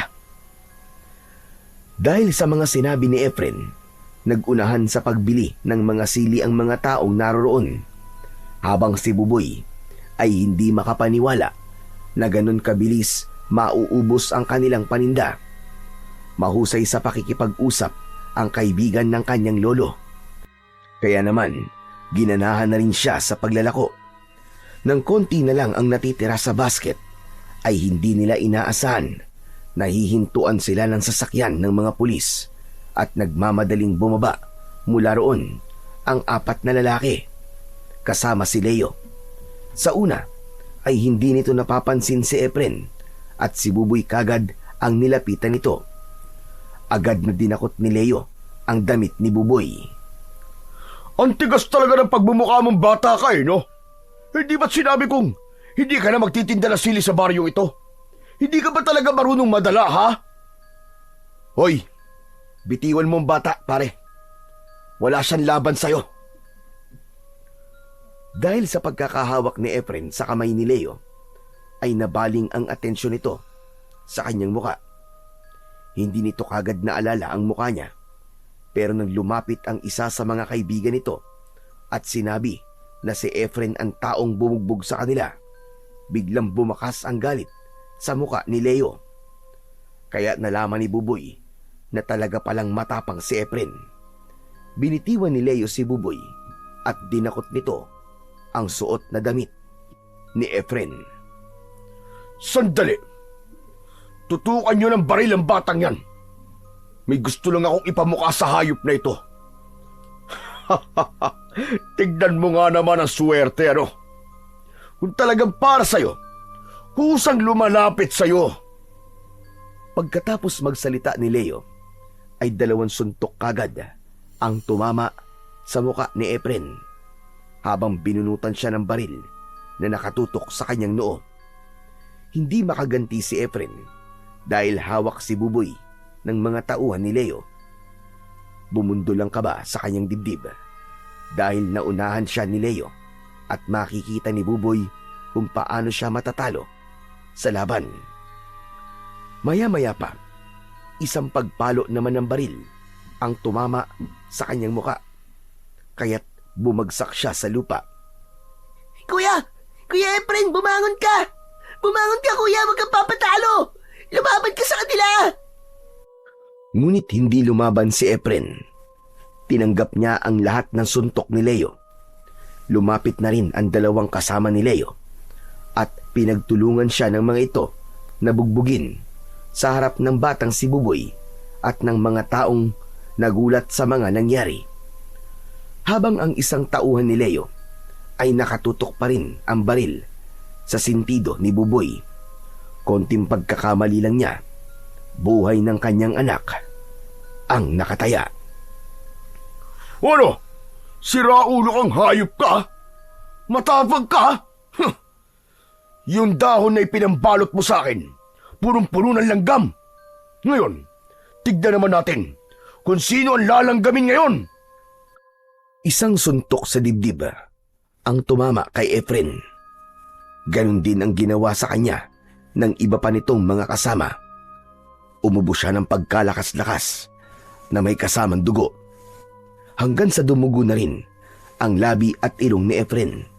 Isang bagay na masakit para sa kanya, lalo na nang magtama ang kanilang paningin ni Buboy. Baka sa mukha nito ang labis na pagkadismaya. Hindi pa nasiyahan si Leo at hinagis si Efren sa kariton. Kasama niyang bumagsak sa lupa ang mga natirang sili at kariton. Gumuhit ang sakit sa kanyang katawan at hindi niya magawang gumanti sa mga ito. Si Buboy naman, habang pinanonood niya kung paanong bugbugin ng mga tauhan ni Leo si Efren, umagos ang masaganang luha sa kanyang mga mata. Naniwala siya na matapang ito. Akala niya kaya siyang ipagtanggol nito, pero nagkamali pala siya. Parang gusto niyang maglaho ng mga sandaling yon. O ano? Tayo! Matapang ka, di ba? Lumaban ka! Ano? Nasaan ngayon ang tapang mong hayop ka? Akala mo, kalilimutan ko ginawa mo sa amin, hayop ka? Sige, tayo! Lumaban ka! Ipakita mo ang lakas mo! Laban! Bawat salita na lumalabas sa bibig ni Leo ay sinasabayan yun ng sipa sa tagiliran ni Efren. Ni hindi siya makapagsalita. Naramdaman niya na pumikit na ang isa niyang mata, kaya hindi niya na halos makita ang mga kalaban. Sumusuntok siya sa hangin, kasabay ng malakas na tawanan ng mga kasama ni Leo. Ano? Laban? Wala dyan ang kalaban mo! Nandito lang sa tabi mo! Dito! Ubod lakas na suntok sa dibdib ni Efren ang tumama mula sa kamao ni Leo. Tuluyan na siyang bumagsak sa lupa. Ano? Laban pa! Tayo! Magsuntukan tayo maghapon! Nasaan ang yabang mo ngayon, ha? Ano? Kaya mo raw ako eh! Ano? Halos mandilim ang kanyang paningin sa labis na sakit sa kanyang katawan. Hindi pa nakontento ang mga ito at hinampas pa siya ng baril sa likod. Kaya wala na siyang ibang paraan kundi palihim na usalin ang isang orasyon na magpoprotekta sa kanyang katawan. Kaya nang akma na sanang papaluin siya ng baril sa ulo, biglang nanigas ang kamay ng lalaking papalo sana ng baril sa kanya. May kung anong malakas na puwersang hindi nakikita na pumipigil sa kamay ng lalaki, kaya't bumagsak ito sa lupa. Inakala naman ni Leo na wala nang malay si Efren, kaya't iniwan siya nito na nakahiga sa lupa. Narinig na lamang niya ay ang malakas na pagharurot ng sasakyan ng mga ito papalayo sa kanya. Dala ng matinding awa ni Nene at Mang Pidring, inalalayan siya ng mga ito na tumayo. Sa pagkakataong yun, nakita niya si Buboy na ayaw lumapit sa kanya. Buboy! Buboy! Duwag! Duwag ka! Duwag! Habang sinasambit yun ni Buboy, ay papalayo ito ng papalayo sa kanya. Iniwan siya nito sa gitna ng kalsada. Para bang dinurog ang puso ni Efren nang marinig ang sinabi ng anak na duwag ang tingin sa kanya. Dahil sa labis na sama ng loob ni Buboy, mabilis niyang tinahak ang daan pabalik sa kanilang bahay. Nadatnan niya si Lolose na naglilinis ng kanilang bahay at bakuran. Oh, Apo! Bakit umuwi ka kagad? Nasaan ang Kuya Efren mo? Bakit hindi mo kasama? Tumigil sa pagtakbo si Buboy at umiiyak na hinarap si Lolose. Nagsinungaling po kayo sa akin, Lolose! Nagsinungaling po kayo sa akin! At sabi niyo po matapang si Kuya Efren, pero nagpabugbog lamang siya sa mga tauhan ni Mang Leo. Mahina siya, Lolo. Mahina siya. Isa siyang duwag. Wala siyang kwenta. Niloko niya tayo. Aba, baka naman nagkakamali ka lang, Apo. O di kaya natutukan ka ng baril, kaya hindi siya lumaban. Kahit na ano pa po sabihin niyo, Lolo Jose, hindi na po ako maniniwala sa inyo. Dahil ang totoo matapang kapag nasaktan lumalaban. Pero siya, wala siyang ginawa. Hinayaan niya pong bugbugin siya ng mga taong yun. Nakakahiya siya sa mga tao. Ako pa naman ang kasama niya. Isa siyang duwag! Isa siyang duwag! Tuluyan nang hindi napigilan ni Buboy ang galit at mabilis siya nagkulong sa loob ng kwarto.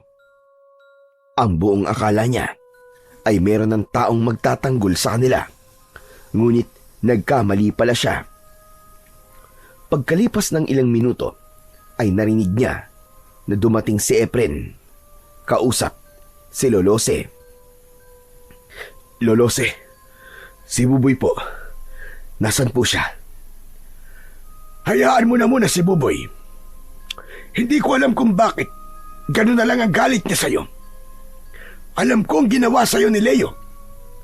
Pagpasensyaan mo muna ang ginawa sa'yo ng mga hayop na yun. Alam ko kung kailan ang araw nila. Nagawa ko na po ang unang hakbang, Lolose. Pagsisisihan nila ang ginawa nilang pagpapahiya sa akin. Lalo na nasa harapan ni Buboy. Buong araw na nagkulong ang batang si Buboy sa silid ni Lolose. Habang si Efren naman ay nagpunta sa kakahuyan, naghanap siya ng ilog na pwede niyang paglinisan ng katawan. Isinabay niya ang ritual, pagdidikdik ng asin, kasama ng maraming sili. Habang basa ang damit, tadtad ng sugat ang kanyang katawan, ipinagdikit niya ang 2 palad habang nakapikit. Sa harap ng mga dinurog na sili, lumitaw ang kulay pulang usok na si Efren lang ang nakakakita. Umangat yon at bumalot sa kanyang buong katawan, maging sa kanyang palad. Kasunod ng pagkakaroon ng liwanag sa kanyang mga mata, unti-unting naghilom ang kanyang sugat sa katawan. Dinukot niya ang barya sa bulsa na pinagbentahan niya ng sili. Isinama niya yon sa mga dinikdik na sili. Pagkatapos ay nilagyan ng tubig at inilagay sa malinis na bao ng nyog. Ito na ang simula. Ito na ang simula ng kalbaryo niyong lahat. Pagkatapos magsagawa ng ritual, umuwi siya ng bahay ni Lolose. Madilim na at tahimik ang gabi nang pumasok sa loob ng silid si Efren. Kinuha niya ang tungkod na may talim sa dulo, pati ang salakot, at isinuot yun sa kanyang ulo. Ibinabad niya ang talim sa katas ng sili na may asin at barya. Saka inilagay ang katas sa isang bote na may pang-spray. Isinuksok niya yon sa bewang at tahimik na umalis. Samantala, habang nagkakasiyahan sina Leo at ang mga barkada nito, ay pinag-usapan ng mga ito ang nangyaring pambubugbog nila kay Efren. Ano? Nakita niyo ba kung paano kong inilampaso ang hayop na yun? Wala na yun. Panigurado magtatanda na siya, mga pare. Kaya ipagdiwang natin ang tagumpay natin. Sabay-sabay na nagtaas ng baso ang mga ito, saka pinag-umpugan bilang tanda ng pagdiriwang nila. Pagkatapos, pinaglaruan naman ni Leo ang baril. Itinutok yon sa mga kasama habang kumakanta. Mula sa likod naman ng pinto ng bahay ni Leo, nakatayo si Efren. Kumakatok siya sa bahay nito. Pinagbuksan siya ng tauhan nito. Ngunit bago pa ito makalapit sa kanya, itinarak niya kagad ang talim ng tungkod sa tiyan nito. Nasunog ang katawan ng lalaki sa kanyang harapan. Anak ng teteng, mga jablong buang. Sinasabi ko na nga ba't mga aswang kayo eh. Kaya malalakas ang loob niyong pagharian ng baryong to. Pwes, bilang na ang mga oras nyo. Humanda kayo ngayon sa akin. Mabilis na pumasok sa loob ng bahay si Efren. Pagkatapos ay inatake ang mga tauhan ni Leo gamit ang kanyang sandata. Walang kaalam-alam ang magkakaibigan na naubos na ni Efren ang mga nagbabantay sa labas. Maya-maya pa ay lumabas ang isang lalaki. Natatandaan niya na ito ang pumalo ng baril sa kanyang likod. Nagkatamaan sila ng paningin. Mula sa kanyang harapan ay biglang nagbago ang anyo nito. Naging isang kubot at ginamit nito ang humahabang buhok para umatake sa kanya. Sinalubong niya yun ng spray sa muka ng dinikdik na sili at asin. Sumabog bigla ang katawan nito at lumipad ang alipato ng naaabo nitong katawan. Babalik ka na ngayon sa impyernong pinanggalingan mo. Iniwan ni Efren ang abo na kumalat sa sahig at mabilis na pinasok ang silid na kinaroroonan ni Leo. Hindi agad nakagalaw ang mga ito. Nakaawang ang bibig na nakatingin sa kanya. Magandang gabi mga kaibigan. Nandito ako para maningil ng pautang. Napatayo si Leo. Subalit nahampas na ito ng tungkod ni Efren. Bumagsak ito pabalik sa upuan habang ang dalawa naman itong kasama ay umatake sa kanya. Mabilis na kumilos si Efren. Sinalubong niya ito ng isang malakas na sipa at nang bumagsak ang mga ito sa sahig, ipinainom niya sa mga ito ang dinikdik na sili at asin. Nagkikisay ang katawan ng mga ito habang bumubula ang bibig. Pagkalipas ng ilang segundo, sumabog ang katawan ng mga ito at nasunog. Anong pinainom mo sa kanila? Sabihin mo! Anong pinainom mo sa kanila? Gusto mo talagang malaman? Sige, sasabihin ko. Lason ang pinainom ko sa kanila. Lason mula sa dinikdik na sili at asin. Pagkasabi nun ni Efren, sinakal niya sa leeg si Leo, pero nagbago rin ang anyo nito. Humaba ang buhok, nagkulay pula ang mga mata. Humaba rin ang pangil sa bibig at kuko nito sa mga daliri. Hindi siya maaaring magkamali. Si Leo ang aswang na binuhusan niya ng langis nang makita niya ito sa daan. Mabilis silang naglaban. Tumalsik si Efren at pasadsad na bumagsak sa sahig. Pero agad din siya nakabawi. Sumugod siya at inatake niya ng saksak ang dibdib nito. Kasabay ng pagbagsak nito sa sahig, sinakyan niya ito sa tiyan at itinaktak niya ang laman ng bote sa bibig nito. Nagkaroon ng kulay pulang usok ang bunganga nito. Nagkikisay ang katawan habang bumubula ang bibig. Tinubuan ito ng bukol sa balat. Pumuputok-putok na parabang kumukulo sa loob hanggang sa tuluyan na itong namatay. Nilapitan niya si Leo. Pinugutan niya ito ng ulo. Binitbit niya ang ulo nito palabas ng bahay, saka inilagay sa maliit na kahon na gawa sa tabla. Tumutulo ang dugo nito mula roon. Yun ang gagamitin niya para malason ang kapwa nito aswang. Dinala niya yon sa bahay ni Lolose para magsagawa ng panibagong ritual. Iniwan niya muna ang pugot na ulo sa ilalim ng hagdanan dahil balak niya munang makita ang anak bago siya muling umalis. Susugod na sana siya sa bahay ni Mayor Aragon.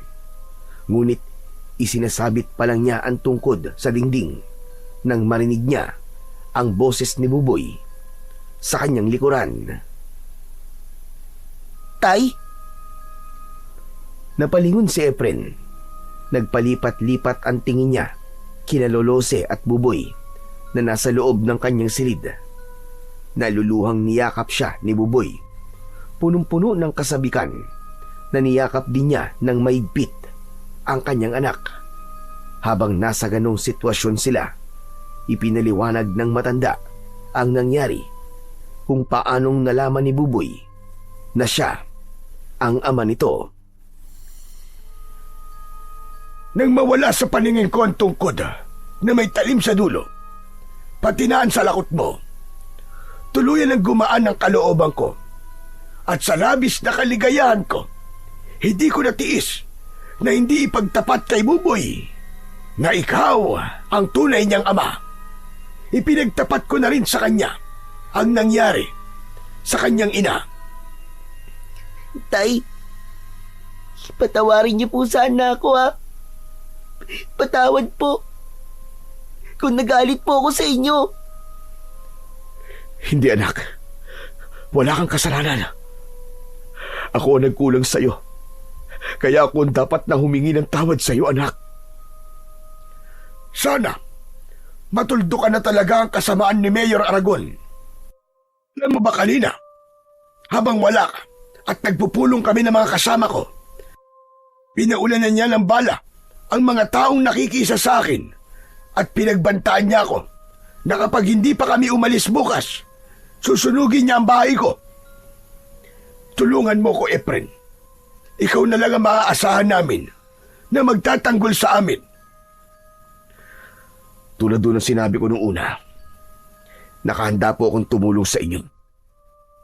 Hindi ako makakapayag na gawin nila sa inyo yon. Bumitaw si Efren sa pagkakayakap kay Buboy at kinausap ito.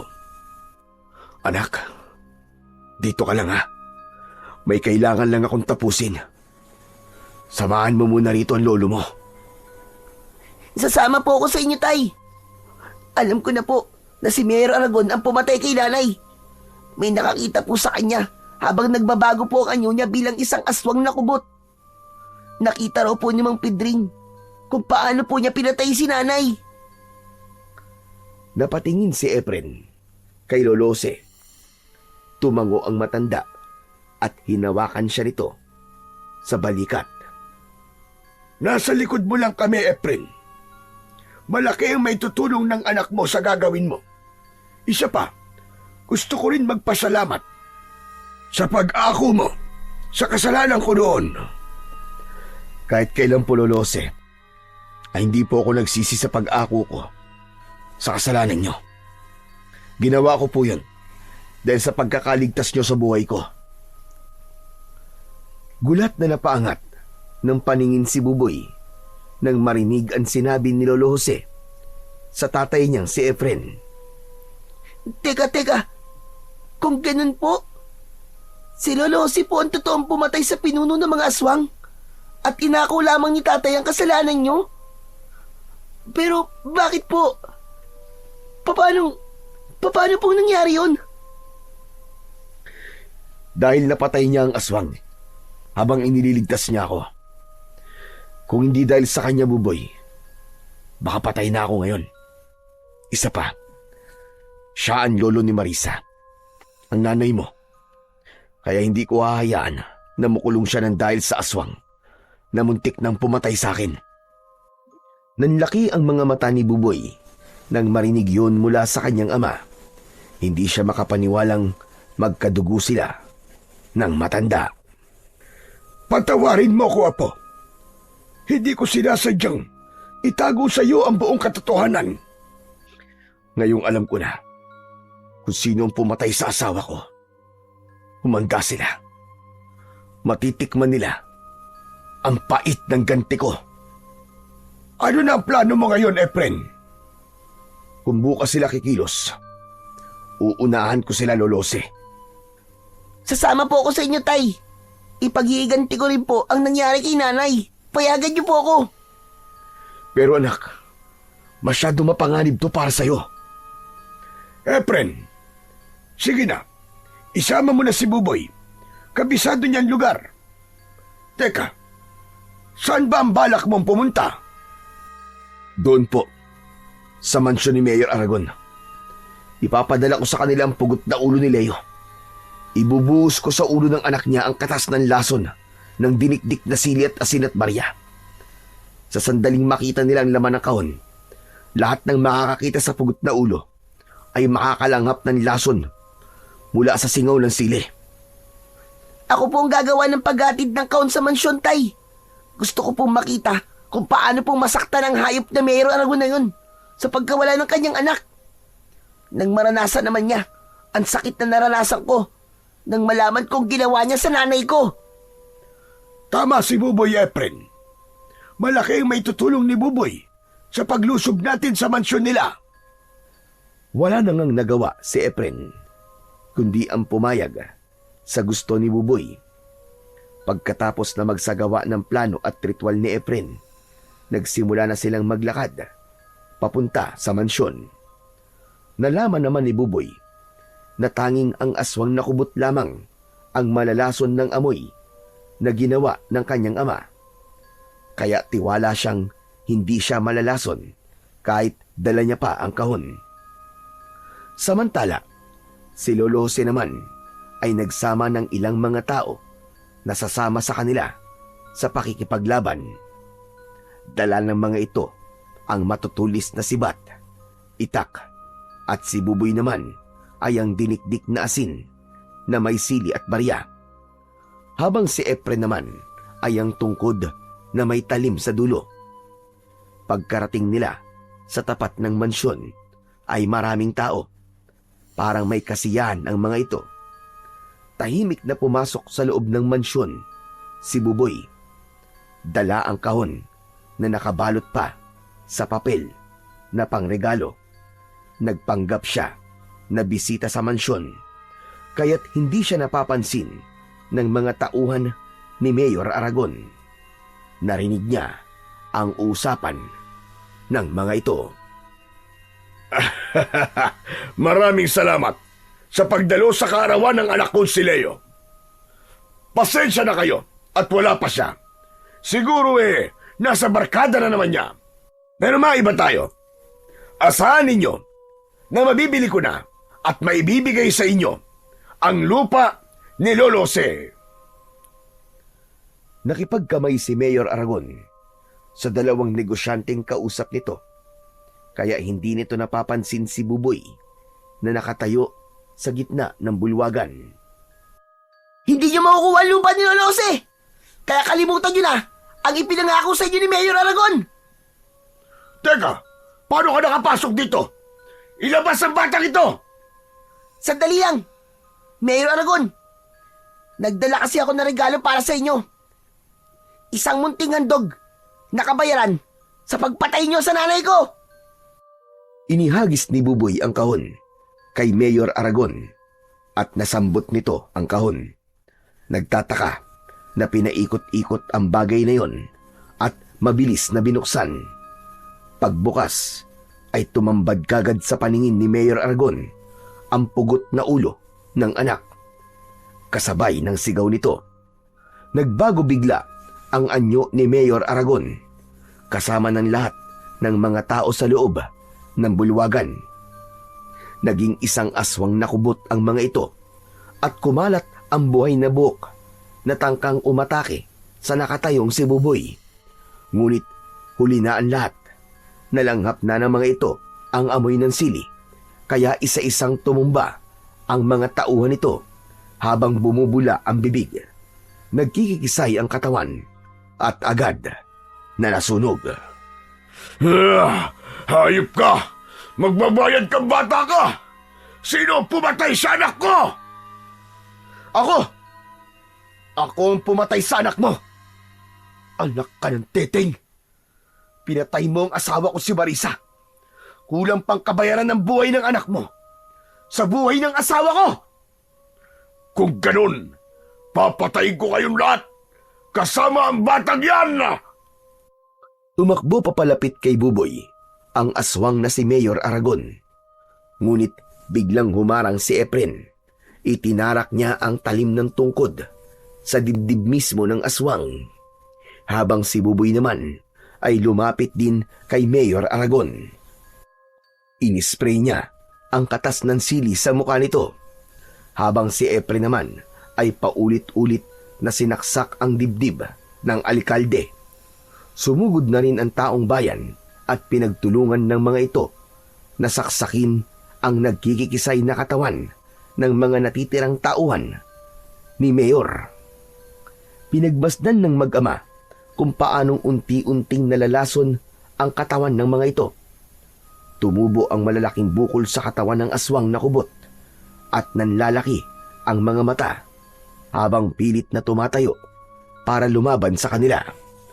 Subalit bumula ang bibig nito hanggang sa tuluyang masunog ang katawan ni Mayor Aragon.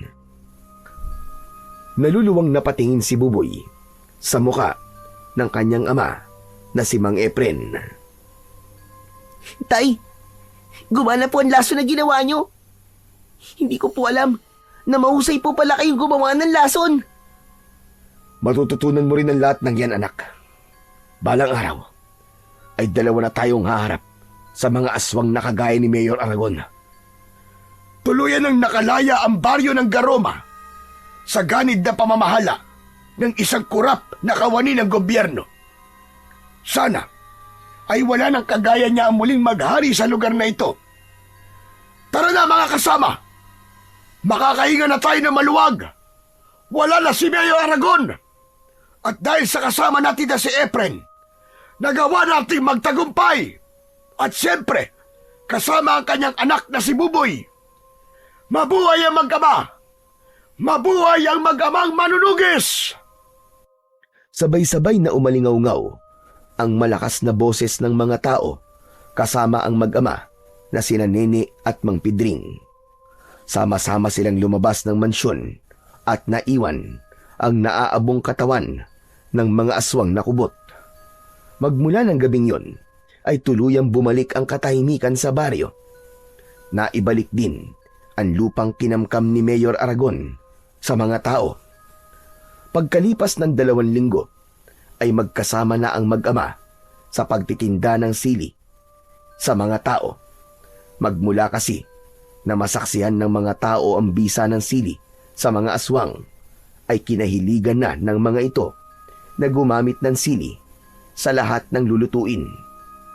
Dumami ang suki ng mag-ama at dahil sa malaking halaga na naiipon ni Buboy sa paglalako ng sili, ipinagpatuloy niya ang kanyang pag-aaral. Si Efren naman ay nanatili bilang isang salamangkero na biyasa sa paggawa ng lason sa pamamagitan ng orasyon at ritual. Natutunan ni Buboy na ang pagiging masama sa kapwa ay palaging may katapat na kabutihan na tatalo sa kanilang kasamaan. Walang permanente sa mundo. Lahat ay mawawala at ang labis na paghahangad sa yaman kailanman ay hindi rin magtatagal. Dahil ang yaman na naipon mo sa lupa ay hindi mo madadala hanggang sa hukay. Pero ang kabutihan na iyong nagawa ay mananatili sa alaala ng lahat, magpakailan paman.